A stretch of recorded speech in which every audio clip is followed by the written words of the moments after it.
Hi, this is Kristen, and my phone is telling me it's 12:15, so I'm going to go ahead and start the webinar. Welcome to the PCMH Learning Collaborative Session 13. 4039. Just a couple of reminders. Please mute your phone when you're not speaking, and do not put your phone on hold. Some objectives for today are introductions, patient engagement tools presentation, and Q&A from Jolynn Varner, upcoming events and recent announcements, and a questions open mic period, hopefully with some discussion on care plans. Support was provided by Arkansas Medicaid. Joining us today is the Arkansas AAP leadership, which is our president, Dr. Orrin Davis, secretary, Dr. Chad Rogers, our treasurer, Dr. Chris Schluterman, and our executive director, Amy Ollinghouse, and me, I'm your QI specialist. And with that, I'm going to turn it over to Jolynn from Little Rock Pediatric Group. Thank you so much, Jolynn, for being here today and sharing your knowledge with us. And just let me know when you'd like me to advance to the next slide. Okay. Thanks for asking me, Kristen. And my disclaimer is I don't pretend to have all the knowledge there is about patient engagement tools, but we've had some success with some things that Kristen wanted me to share with the group, so I'm happy to do that. Go ahead and go to the next slide. Just real briefly, we're going to talk about our patient portal, a new program that we're starting with some electronic reminders, brief discussion of satisfaction surveys, and social media, and a parent focus group that we set up last year. And next slide. As everyone knows, the patient portal has to be a secure dialogue between us and our patients. Obviously, we don't want, patient information out there available to just anyone. And so we do have some secure ways of doing that. And we'll go over that in just a minute. But we use ours mainly for some pre-registration information. We also have a way of allowing our patients to have access to some chart documents, which the doctor can predetermine which documents he or she wants to make available. And so they can also maintain their health history. And I've got some screenshots that I can show y'all here in just a few minutes that shows how it integrates with the Microsoft Health Vault. Next slide. Currently, the four main functions that we're using our portal for are appointment requests, bill pay, refill requests, and ask a doctor and a nurse. Next slide.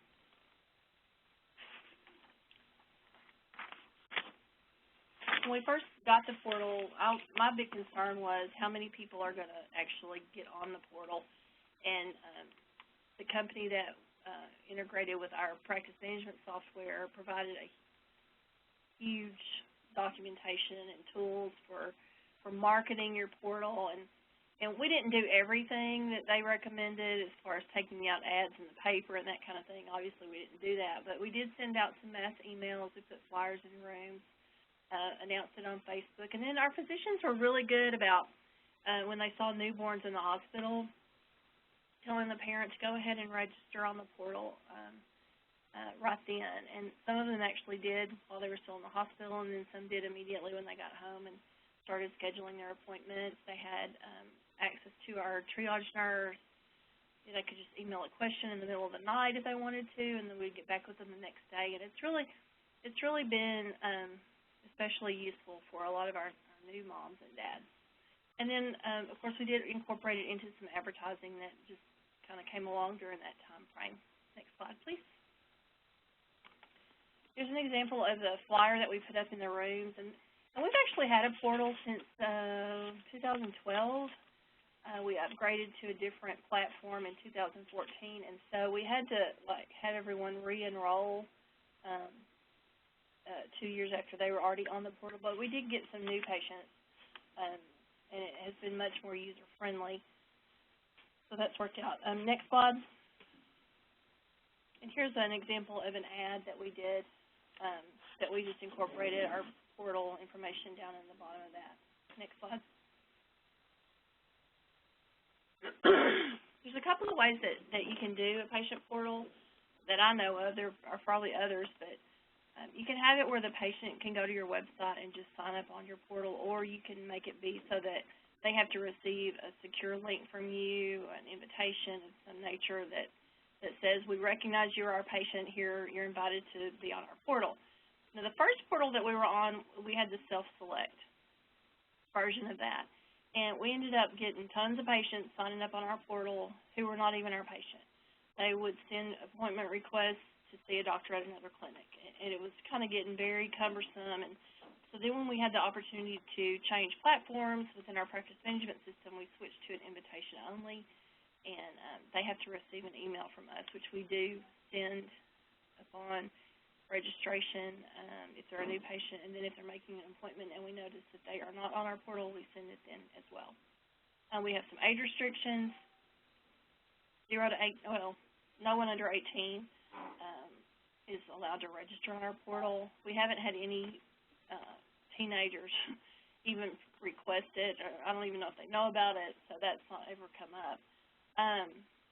You have to select one account holder. It's usually the parent, it's usually the mom, and then that person has to log in, and they're welcome to share it with whoever they want to. And then we match demographics to make sure that they are the parent of that child. And under the way our portal works, they can access all their children with a single login. Some portals do not do that. Our initial one. Our initial portal did that to a certain extent, but it was very cumbersome. But now a parent can log in and see all the accounts that he or she is associated with. Next slide. And here are some screenshots from our portal, and this is not a HIPAA violation. This is my child, so you can see screens from. Can y'all hear? Okay. Someone needs to mute. Okay. See some screens from the parent's perspective. And when they first log into our portal, they will have a message screen. And you can see it says, did you get this? Attached is the record you requested. It's just, if there were any other messages from the clinic to this account holder, they would be listed there. Next slide. And then there is an appointment screen where it shows all future appointments. Now, 3, 10, 15, obviously it's on the future, but this is an old slide from a previous presentation that I did earlier this year. And then you can see if there were any appointments that had been requested and either not fulfilled or canceled, that will be in that bottom section. Next slide. And then the health information is a screen where they can see all of their visits. And if you click on the visit summary link there, they will be able to see their clinical summary from that visit. And then over under chart documents is where they can see their progress notes, their HMPs that the physician has released to the portal. Next screen. And here's an example of what visit-specific clinical summary looks like. Has their medications, verifies all the demographics, tells what they were seen for. Next screen. So I've been asked, how do you make a patient portal successful? And, I wouldn't say that ours is 100% successful. We have good participation, but we would obviously like to have more, but we've had really good buy-in from the physicians and the staff, and I think that's key to just about anything that we try to do in our practices. We also had to sit down and determine what our objectives for the portal were, and those 4 things that we do with our portal were the main things that we wanted to address. We don't want to put lab results out there. We're not going to start sending bills through our portal. That wasn't really our goal. It was mainly just for communication and efficiencies on our side as well as the patients. We've got to develop a marketing plan. Obviously, if people don't know about it, they're not going to get on it. We assigned a specific staff person to be the troubleshooter with users. There will always be people who forget their password, their username, and need help. We probably get 2 or 3 calls a week with that. We don't have to be the ones to troubleshoot that, but they don't seem to like to use the request my username or forgot my password links very well. Different portal tasks are assigned to different individuals here at the clinic. The nurse, triage nurse, gets all the refill requests. Individual nurses will get the ask a nurse, ask a doctor type tasks. There are ways to request shot records, and those go to our medical records department. We've sort of triaged all those out to the appropriate people, and we have really good turnaround time on all of those portal tasks. One great thing about our system is if there's any communication back and forth in regard to patient care, refills, if the doctor answers a task back to the patient, that can very easily be turned into a chart note and it becomes part of the medical record at that time. Any communication, any instructions, request for more information, anything like that is part of the chart. I would also recommend that if you do start up a patient portal, you really need to monitor the use. Look at the types of requests you're getting, do some patient surveys to see if there are any, glaring problems that people are having, and see and check with your staff, because a lot of times staff are not as quick to answer them as they might be, and so our portal is built such that I can run a report and get turnaround times on different types of requests and that type of thing for, education for our staff. Next slide. The other thing that we're about to start doing, and it's probably going to go live in the next week or so, we're still kind of doing some testing, but obviously with the medical home model that we're all working under right now, it's very difficult, or at least we're having difficult getting our patients to come in at the times that we need them to for follow-up, do our follow-up care plan, that type of thing. So we have a program now that will electronically remind them and contact them about their appointment, and it will notify them if they no-show. It will remind them to schedule the next future appointment. We can send in lab results, and as far as the prescription notification, anytime a prescription is processed through our e-prescribe system, it automatically fires off either a text, email, or a phone call to the parent to let them know that a prescription has been processed. It will also send out custom birthday messages, based on gender, age, that type of thing if we wanted to. Next slide, please. Upon registration, we can ask the parent how they want this communication to occur: email, secure email, text, or voice. There is two-way communication for patient responses. So if we remind them of an appointment, they have an opportunity to say, yes, I do plan to be there, or no, I need to cancel or reschedule. And one thing about this, it requires no interaction from the staff. It's all triggered by patient-related events like scheduling of an appointment, processing of a prescription. Everything that's kind of happening in real time is triggering this behind the scenes. The key is just having it set up correctly from the beginning. And we will also be able to send blast emails, texts, and calls in the event. Like today would have been a perfect day. One of our doctors called in sick. It would have been perfect just to send the messages to everybody on her schedule to call us and reschedule their appointment. So we weren't, obviously in about a week we should be able to do that, but that's one of the things that we're all really looking forward to about that. Next slide. The other thing that we're doing are the satisfaction surveys, and I was just looking at some new data yesterday that MGMA published. It's their 2014 benchmark data, but I think it's based on 2013 data. And about 20% of the practices that they surveyed are doing surveys less than once a year. And about 13% are doing them once a year. So that kind of surprised me. I thought most everybody did them at least once a year. That's what we're striving for here, and so far so good. I think it's really important to do those surveys. We've gotten a lot of useful information from those, and mainly just a lot of positive feedback that we are able to pass on to the physicians and the staff. Next slide. And we use SurveyMonkey. They're very easy, user-friendly, easy to use, easy to interpret. I think pretty much everybody's familiar with that. You can do a custom survey on a particular topic, or you can do a general post-visit survey. We've done some custom surveys just on particular things that we were thinking about doing, like when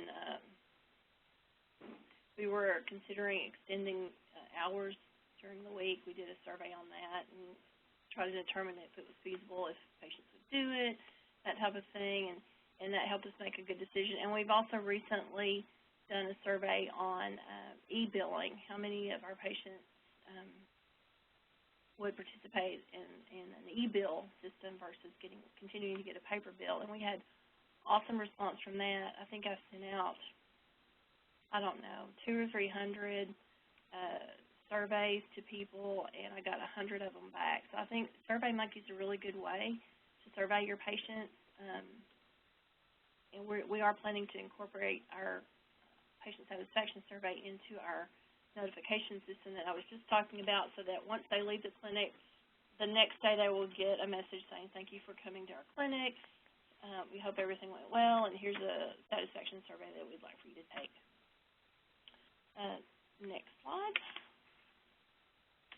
I just included social media here because I know probably everybody on this call is on Facebook, but it's kind of a not the best way to communicate to your patients, but we do announce closures, general reminders, educational links. We don't, and you know, newsworthy topics like if there's a recall on formula, if there's an outbreak of something somewhere. We don't do a lot with Facebook, but we do have a presence there, and occasionally patients will message us through that way for more information. Next slide.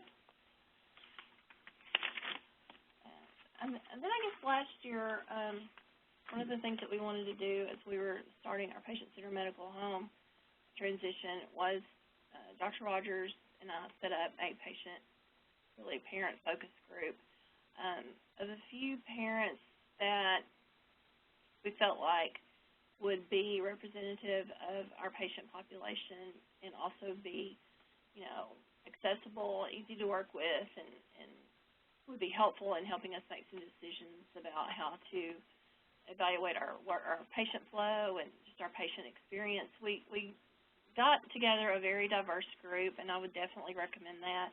We had a mix of parents whose kids were on Medicaid, private insurance. We had some parents who had special needs patients. We had large family of one mom who had about 6 kids. We had a Hispanic family, and it was really good. We got a lot of good information, and there again, it was an opportunity to hear some really good things that we were doing that we were able to share with the staff, and a few things that we could work on.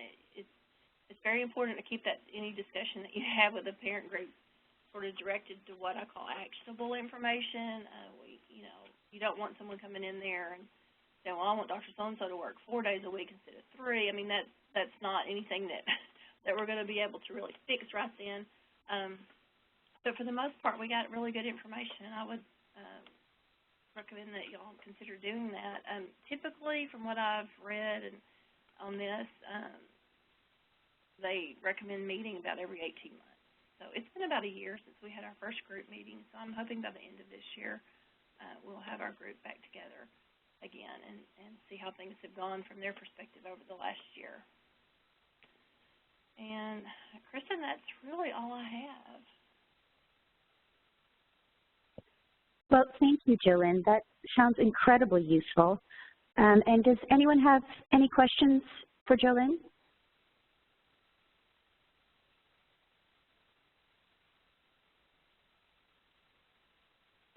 Okay, then thank you so much again. And just a reminder, we have our PCMH peer-to-peer in-person learning session on Tuesday, May 19th from 12 to 4 at the Crown Plaza in Little Rock. and it will focus on team-based care for population management and quality improvement, team leader and additional staff roles, an open forum and discussion for any current PCMH-related concerns. It includes a free lunch, and it's free for everyone. So if you'd like to register, just send me an email. Some recent Medicaid announcements include Q1 PCMH provider and shared savings reports are now available on AHIN.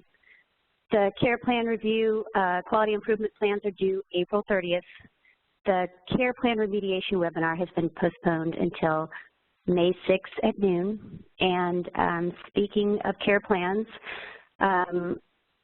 the ARAAP, well, I've heard from many providers about some difficulties that people were experiencing with the care plan requirements and the audits, and ARAAP sent a letter to Medicaid with these concerns and a possible request to sort of pare down some of the requirements in the care plans, and even out there that have any thoughts on either difficulties with their care plan requirements or what they think might need to be pared down from care plan requirements or issues with the audit. So if anyone would like to talk about that, please go ahead and do so.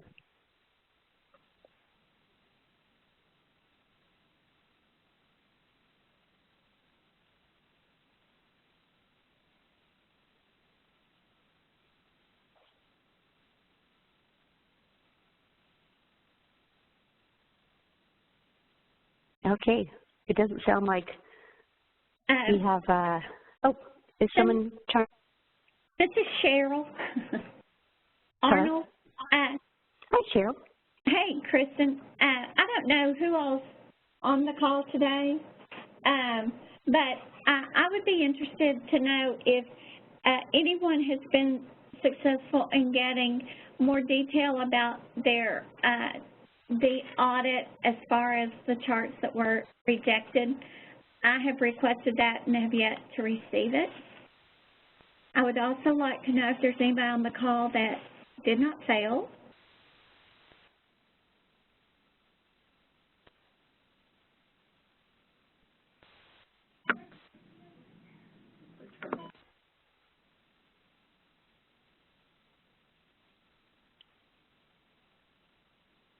Did everyone hear Cheryl's questions?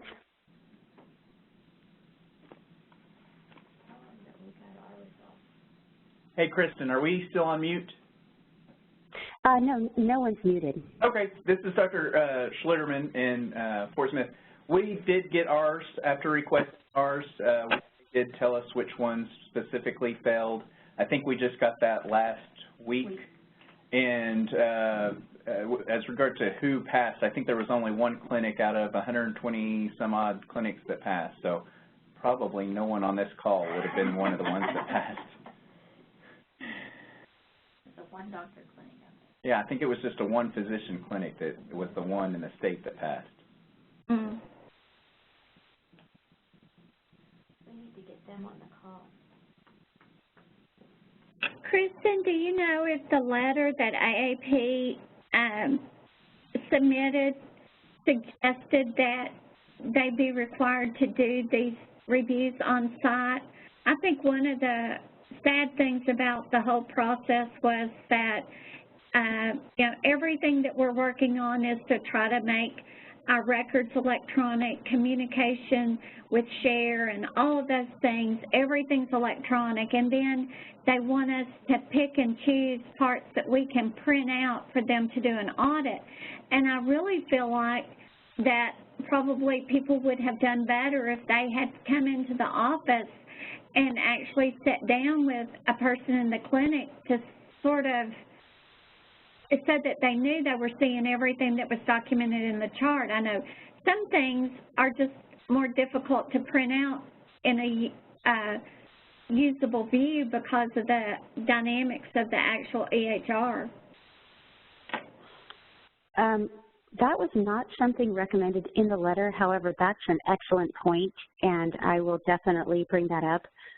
And yes, I had heard many concerns about providers who felt like the information was confusing as far as what needed to be printed out, or they thought maybe the auditor couldn't see everything, couldn't find everything that they had printed out for the audit. And it sounds like another big difficulty was making sure that those care plans were not only written up, but also, again, you know, for a second time, updated. I think that might have been biggest concerns. Did you feel, Cheryl, that that was one of your bigger concerns, was having 2 updates, well, the initial care plan and then an additional update? Well, I have not received any detail. I don't even know which patients they failed. So I don't know the answer to that, but that would be a question. And, you know, Blue Cross Blue Shield has had a very fair approach this year. By, you know, the time they started, they're only requiring 1, and really, if you look back to 2014, by the time that Medicaid really got all the information out and the requirements for care plans and all, and we didn't even have our high priority beneficiaries able to be selected until the middle of April last year, and so we really didn't have a full year that we had the definitions of the care plans and the patients that we were going to need to get those on. So it does seem a little bit inequitable that they would, you know, that they would stick to that twice a year thing. I know for most of ours, we had at least 2 visits, and what we felt like were 2 updates of the care plan. Yeah, I want to know the ones, I would like to see the ones they passed and the ones they failed, so that we could, one, I could see if I agreed with it. Of course, if I disagree, not that it means anything, but to see if we felt like we had met it and they felt like we didn't, so that we can increase our understanding. And Dr. Sluderman, I would like to ask if after seeing your information, if you felt like you agreed with the reviewers' evaluations on the ones they failed. Yeah, one issue that we had was, you know, if you failed if one provider failed in the clinic, the whole clinic failed. So that was one issue, and so finding out your numbers, I think we were able to find out through our Qualis rep. I think she somehow got a hold of AFMC person, because we're still using Qualis as our practice transformation provider or vendor. But the one that they had pulled, one of mine that had failed, really probably wasn't even a high priority beneficiary, and so had only been in once to see me, and that was back in January before we had even identified her as an HBP, and she hadn't been back to the office since then, and that's the one chart that they pulled or asked for her as the care plan. And so that one, I think, didn't have like progress to date, or maybe it was the, I know one of the things that a lot of people were failing on too was the follow-up. If they put, you know, follow-up as needed, or at their 3-month or their 3-year checkup sooner as needed, that for them wasn't meeting the criteria. But, you know, we relayed all this to the representatives from Medicaid, and I think they realized that the audit process was hugely flawed if we all failed. And so I'm not sure what their plans going forward is going to be for the audit process for our care plans next time, but I think they recognized that it was not as helpful. And one of the things that we also stressed to them was that it would be nice to you know what percentage did pass instead of, you know, strict pass or fail for the whole clinic, just because that would give us some way to know how to improve in the future. You know, maybe we were at a 60% pass rate last year, but maybe this next coming year we would be at a 90% pass rate.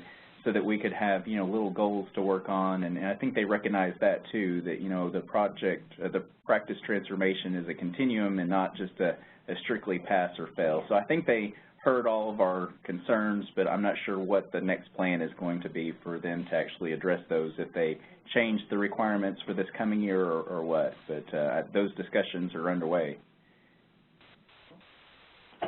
Hey, Cheryl, this is Beth at Little Rock Children's Clinic, and we got our list from Talina Smith at AFMC. Well, and mine has been requested. I just haven't received it yet. And to follow up with one of the comments that you made, Dr. Schluterman, about, one provider failing could fail a whole clinic. What we realized, because of the way in our group that a patient can see multiple providers, is that some of the charts that were requested under a given provider's name, that provider's documentation may not actually have been the doctor or the provider who was reviewed, because we allow our patients to see anyone as long as their PCP is here at the clinic. So the method that they used for selection of patients was not necessarily an equal representation of all of our providers, because it appears they just chose them based on who their assigned PCP was, not on claims-based data, and tried to get visits from a specific provider. So that's another thing that we didn't really think about it going in, because when I got my initial results, all of my failed charts were one provider, and I thought, wow, 7 passed and 1 failed. That's not too bad. If I'd had 2 more charts, we'd been okay. And then about 3 weeks later, they send me a list and said, oh, your list was incomplete. Here are a few more, and burst my bubble.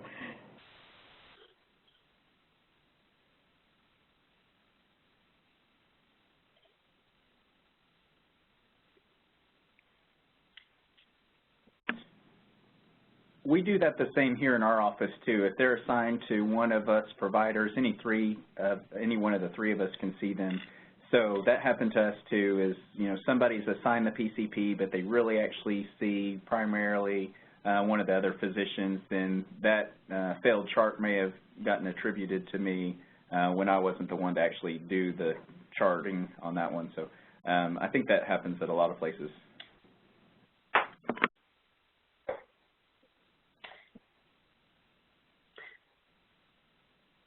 I think it does, and I know that Medicaid really wants everyone to pass, obviously, and they are willing to work on this, and it may take some time, but they are, always open to suggestions and concerns, and I'm wondering if there's anyone else on the call that has any concerns or issues or thoughts they have on care plans.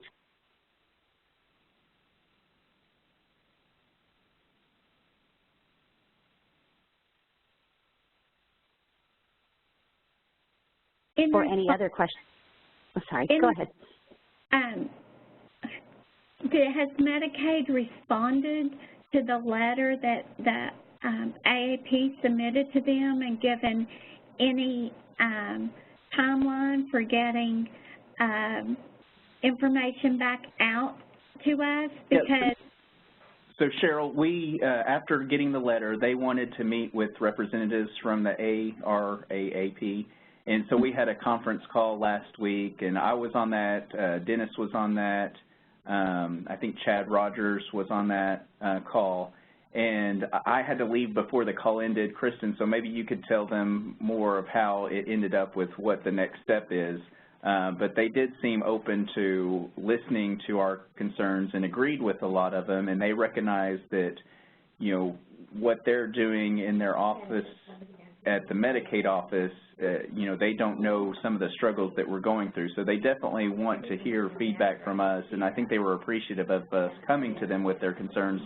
but I'm not sure what plans they have. I think they did say something about, 2015, there may not be a whole lot of change because we're already into the fiscal year and the manual's already been printed, and so I'm not sure how much they'll be able to change the rules for this year, but there was some discussion on, for maybe 2016, what they could do differently on the care plans as far as, maybe you meet a certain number of elements that you get credit, maybe 3 out of the 4 elements you might get credit for, but I didn't hear at the end of the discussion what the next step was. Actually, that summed it up perfectly, what they were saying during the entire end of the conversation, what you just said about working on it, and they might not be able to make too many changes for 2015, but perhaps for 2016, and that they were going to discuss everything, and that everyone would be more updated on their upcoming, their May 6th care plan remediation webinar.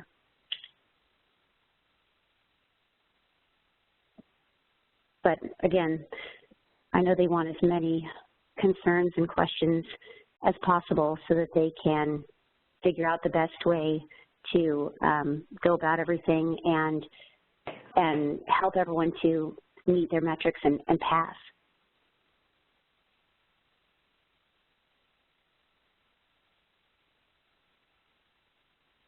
Well, thanks to the AAP for doing that. It sounds like that they listened to y'all.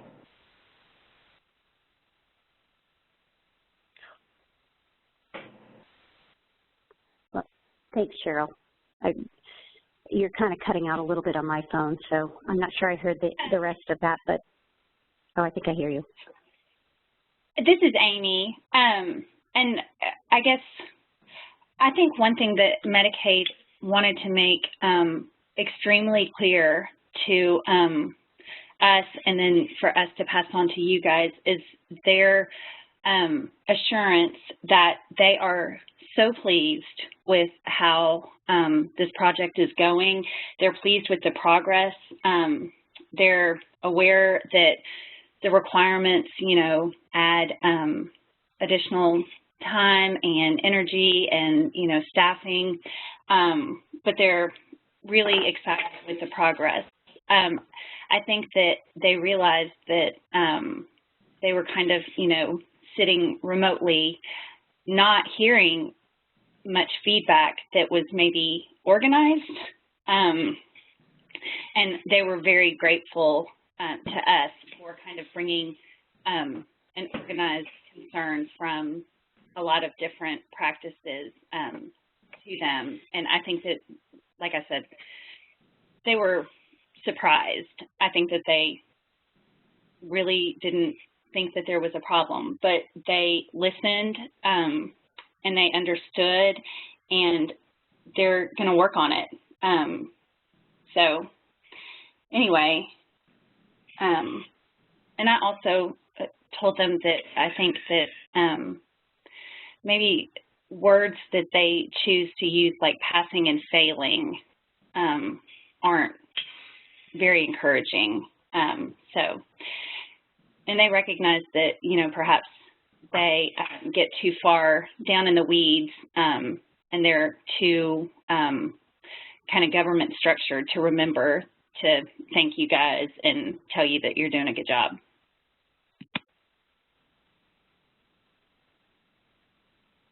Yeah, I really hated even rewording and using the word failure notification when I did my QIP, because that sounds so terrible, like we didn't do anything.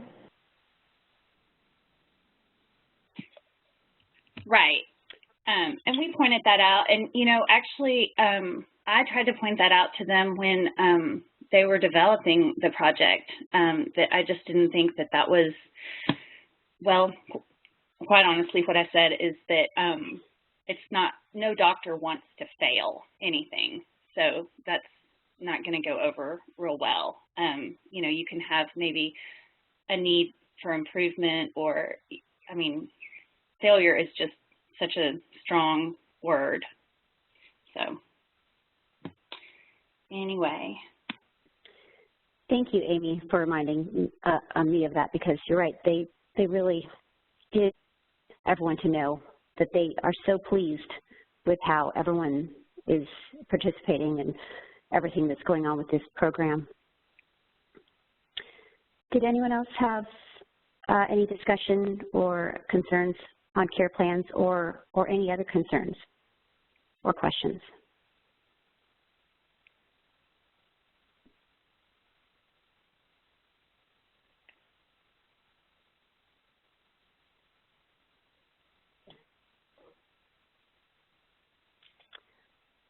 Well, if you do have concerns or questions that you don't want to bring up on the webinar, please feel free to go to the website and click on the Medicaid feedback link, and that form, you can fill the form out and it will go to me, or just send me an email with any questions or concerns, and I'm more than happy to assist you at any time. We also have our listserv if you haven't signed up for that, which you can ask questions from all of the other providers who attend these webinars and are on the listserv at any time. And if no one has any other concerns or questions or thoughts that they'd like to add, we might be ending this one a little.